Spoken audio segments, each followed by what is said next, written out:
Yo guys, what's going on? It's Max, and in today's video, I wanted to talk about 3genning.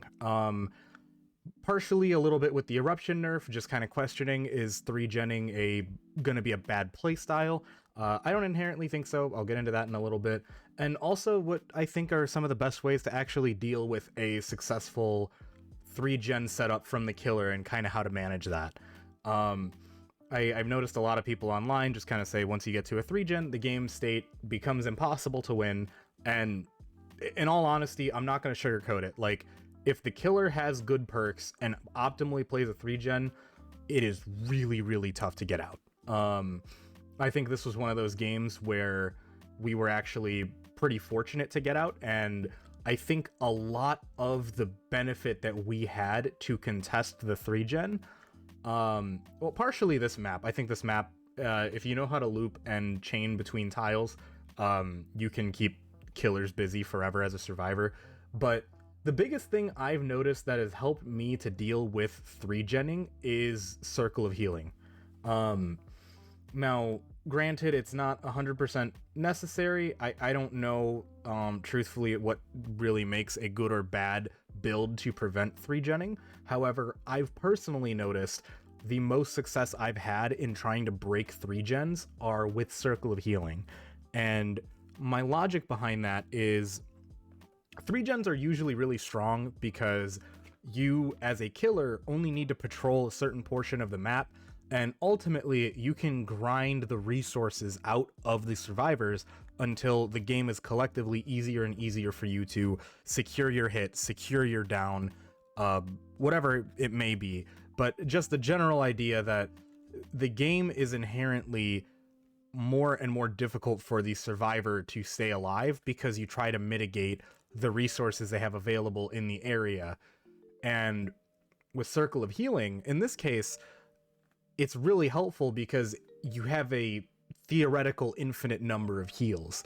And most notably on this map, I guess in particular, there's a lot of map issues too, which, you know, that's a whole other issue. But in this case, we were able to set up a boon on the opposite corner of the map from where the 3gen exists. Now, that's not always going to be possible. There could be a very central 3gen, and it's going to be difficult. But in this case, we got so many heals from Circle of Healing. And the thing is, it's so far away from the generators that if the killer chooses to leave the generators to then try to contest that Circle of Healing, well, they're no longer patrolling the 3gen optimally, in my opinion. And so it kind of creates this interesting point where Circle of Healing almost becomes this like force that needs to be addressed from the killer's perspective. And I don't know if that's, I'm not going to say a good or bad thing, but just I think a very good reason to why Circle of Healing is so strong. It not only, I mean, obviously it lets you self-heal at a reasonable speed, unlocks it for all your teammates. Like, the perk is good on its own and outside of the 3gen situation. But here in particular, there's just all these opportunities where, I mean, and then, you know, comes down to a little bit of like how to play Survivor, in my opinion, a bit quote unquote optimally. Leave early. If you see the killer walking towards you, just start W keying away. And most notably, you'll see like right here, the killer's coming up. I know he's heading towards me. My immediate goal is just to start running towards the Circle of Healing. And you'll see right here, he was going to go to try and patrol the generator. He sets up a guard. The guard starts chasing me down, but the knight never leaves. He never leaves his 3gen. It's just constantly putting pressure on me to stay away from the generators, so he has time to kick it, start regressing it, whatever it may be. But you'll see here with the Circle of Healing, ignore the fact that I teabagged the AI. I was just doing that to be funny. You'll notice here, like, we are all just collectively resetting, so all of these individual M1s amount to no pressure. We don't have any gen progress, so the game kind of turns into this stalemate, in my opinion.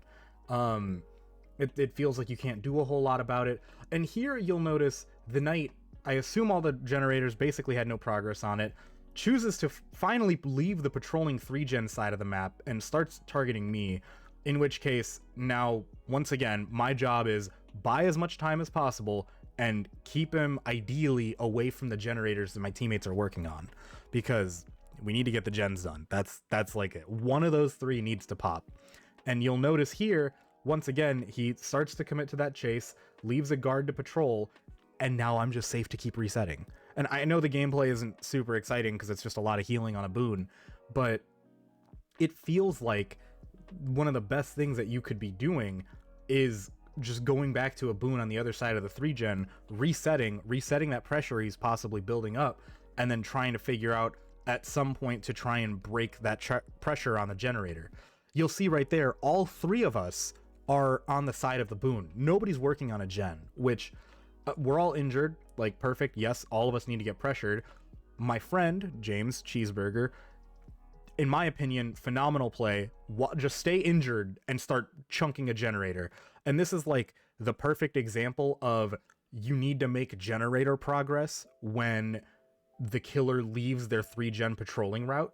And you'll see right here, I'm running them on the side of the map with the 3-gen, but I'm doing my best to keep him away from the generator that is being worked on. It's behind the logs, in kind of in the center of the map, but you'll see what I mean, because I believe I do actually end up finishing the generator near the end.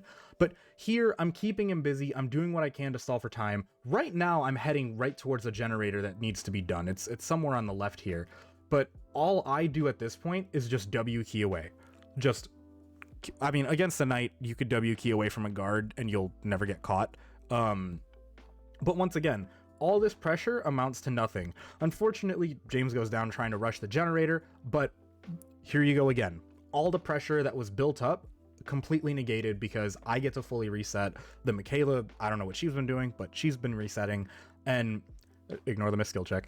And now we get to a point where even though he's on hook really close by, the fact that I walked away from where the 3-gen was allows me to reset and mitigate the pressure that the killer's building up and eventually try to break through. You'll see, because he was on me, even though we were looping in the area of the 3-gen, this generator is now mostly complete. And like, yes, the Michaela now unhooks my friend. We're basically super close to popping the generator, and he sets up a guard. I take the aggro from it right away. Pretty soon the generator gets popped and we get out. It was a little bit more of a play-by-play breakdown that I was talking about, but in my opinion, I think a very big argument to bring up is the fact that Circle of Healing, it doesn't counter 3-genning. I'm not saying it's countering, but it provides such a strong asset for survivors in the situation of a 3-gen. And you'll see, like right here, once again, luckily he had adrenaline, so I think that worked really well for James.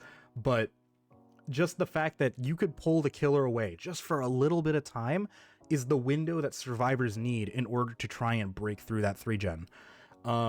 In my opinion, I think this is one of those scenarios where, unfortunately, the killer, quote unquote, didn't really play super optimally, in the sense that he walked away from his 3-gen for a bit too long, and just holding W, straight up, just holding W, buying as much time as possible is honestly what ended up breaking the 3-gen.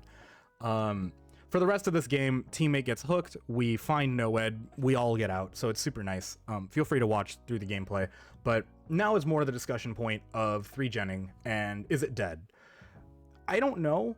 Admittedly, with the nerf to Eruption, I feel as though there are some other regression or perks, like other perks that can replace Eruption, so that the generator control speed is still probably never going to be where it used to be because of Eruption being insane like that. But I think it is important to recognize like some other possible perks that could work in a 3-gen setup. I don't want that to be a optimal way to play the game. I straight up just don't. I don't find it fun, but at the same time, I think it's just good food for thought. I think 3-genning is a very viable and good strategy, which is why people do it. And with the nerf to Eruption, I wanted to know what you guys thought would be an ample replacement for Eruption. It could be like Pop Goes the Weasel, although admittedly that I think requires the hook, so it's not going to be the same kind of pressure that you can get otherwise. I had the interesting idea, and I don't think it's going to be good, but part of me, it's like, I don't know, in my mind, it puts 2 and 2 together, so it makes sense with Game Afoot. It's the new perk from the Skull Merchant, where after chasing your obsession, or for the person you chase the longest after you injure them, you switch who the obsession is. I don't know if that matters for the second half, which is after kicking a generator or destroying a pallet. I think it's for both of those. You get a haste speed boost for a good duration, like 10 seconds. And in my mind, that perk makes sense because if you choose to try and patrol the 3-gen, most often your first thing you do before you even go for the chase is to kick the generator. So I feel like it just naturally fits in the whole let me kick the gen first, then I'll go try and put pressure on people, or it just helps you get to the other generators quicker. I don't know if that's inherently good though. I mean, I think in all other contexts the perk feels pretty underwhelming. But that's just one that came to mind. I'm sure, you know, like something like Pop Goes the Weasel. I mean, Deadlock's probably still a strong tool to slow the game down, but I feel like the perks that do supplement a 3-gen are pretty limited, and I kind of just wanted to know what you guys were thinking about it. This game was really eye-opening for me in the sense that I think Circle of Healing really, really showcases its strength in a 3-gen because it is a quote-unquote infinite resource. You can't ever, like, I mean, yes, obviously they can remove the totem and then you got to reset it up, but 3-genning is really strong because you eventually grind out the pallets that are available, you grind out, you know, the med kits that they've brought in and stuff, and now you just end up in this situation where you really can't get through the game anymore. And I think this game was an awesome showcase to kind of show not only the strength of Circle of Healing, I think everyone knows it's a really strong perk, but I really liked it because, one, the knight was super nice too. He was being complimenting. We were just talking back and forth like that was an insane 3-gen he set up. You'll see he didn't have Eruption, so his build definitely wasn't like, you know, the sweatiest of sweaty 3-gens, but his playstyle definitely indicated that it was a 3-gen. And so I was just wondering, do you guys think 3-genning is dead? Do you guys think there's another perk that could reasonably replace Eruption to kind of have this effectiveness? And additionally, I mean, we know Circle of Healing is really strong, but I just thought this was a cool game to showcase and kind of give as a little PSA.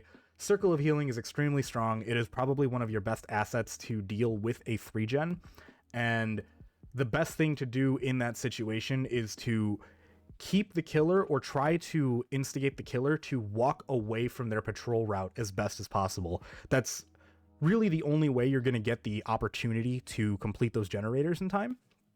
And you'll see, I don't think anyone here had a super crazy build. I'm trying to teach my friend Cheeseburger how to play the game, so his build is pretty solid, but my build's pretty garbage. I mean, I don't have any astounding perks here. Admittedly, if we did not have the Michaela bring her Circle of Healing, I would firmly and confidently believe we would have lost this game. That's really about it. I hope that this video was interesting, possibly informative. Thank you guys so much for watching all the way until the end. If you want to catch me live, starting tomorrow from when this video comes out, I'll be playing the Skull Merchant. We're going to run it down. I know it's going to be a bad time, but if you happen to be free from noon to 2 o'clock Central for Tuesday through Friday, please feel free to swing by the Twitch channel. I'd appreciate it. Just say you're from the YouTube community. That'd be awesome. And that's about it. Take care, everybody. Peace.